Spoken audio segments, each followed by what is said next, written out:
Have you ever told yourself you're broken? It may be you going from a dysfunctional relationship that ended, or going through life's motions, or even losing a job or a loved one, and you come to a place and conclude that you're broken.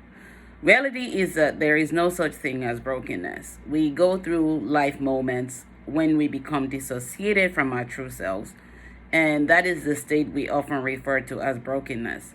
Dissociation from our true self entails so many things. It's disconnection from our soul and spirit, it's disconnection from our nervous system, it's disconnection from hearing the intuition that God has given every one of us, which is the voice of God, that inner man within you that speaks to you. And when you're really dissociated from yourself, from your true self, your mind becomes convoluted.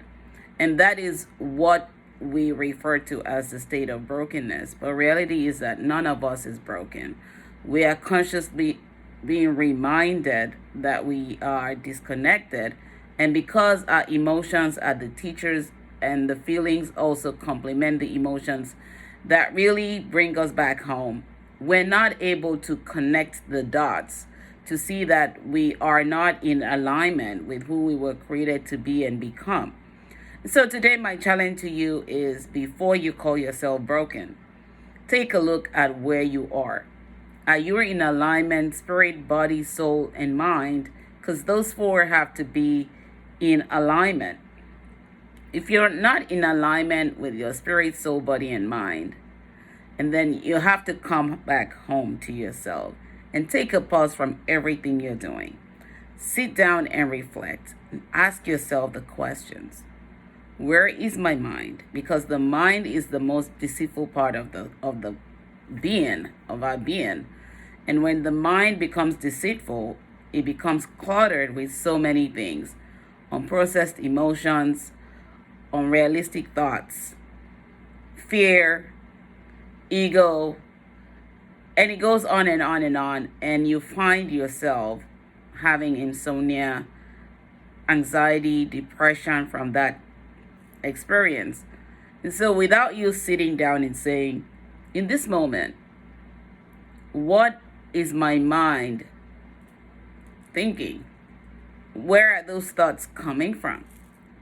How can I understand these thoughts? How can I understand what I'm feeling? How can I understand what these emotions are bringing me? Take a pause and journal. Because in those moments when you begin to journal your thoughts down, and you don't allow your mind to go on a race that is not needed, in those moments when you begin to journal down, you have the ability to think before you act, reason before you react, as I've written in my book, Beyond the Pain. And when you sit down in the moments where you think thoroughly, critically think, analyzing every thought that comes to mind, allowing yourself not to run a rat race, because it is a rat race in that moment where you're going through the emotional roller coaster. When you're not running the rat race and you're not operating in survival mode, where you're like really hunting in the bush, you sit down and really look at your life and say, if I can evaluate my thoughts on a daily basis, if I can really sit down with what's going through, my mind may be deceiving me because I'm dissociated.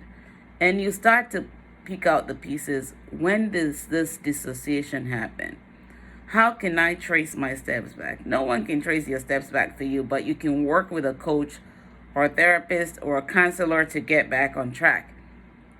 And the beauty of working with those people is they help you connect the dots back. They're not going to do the work for you. You will have to do the work for yourself, like I always share with my clients, because it is your life and you are the CEO, and it's about time you own it.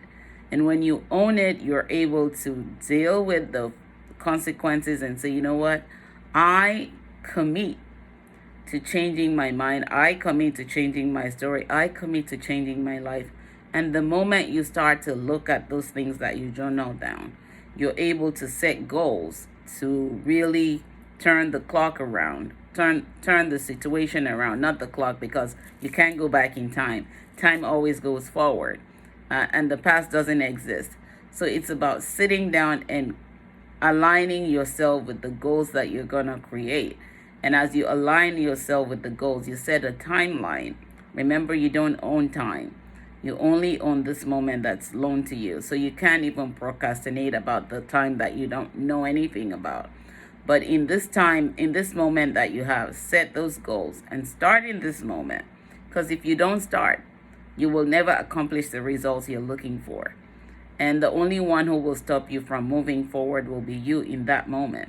So as you evaluate, allow yourself to patiently and humbly learn the lessons in the process. Because the process is not meant to confine you. The process is meant to refine you. And as the process refines you, it refines your mindset. It refines your thought processes. It aligns you back with your true self.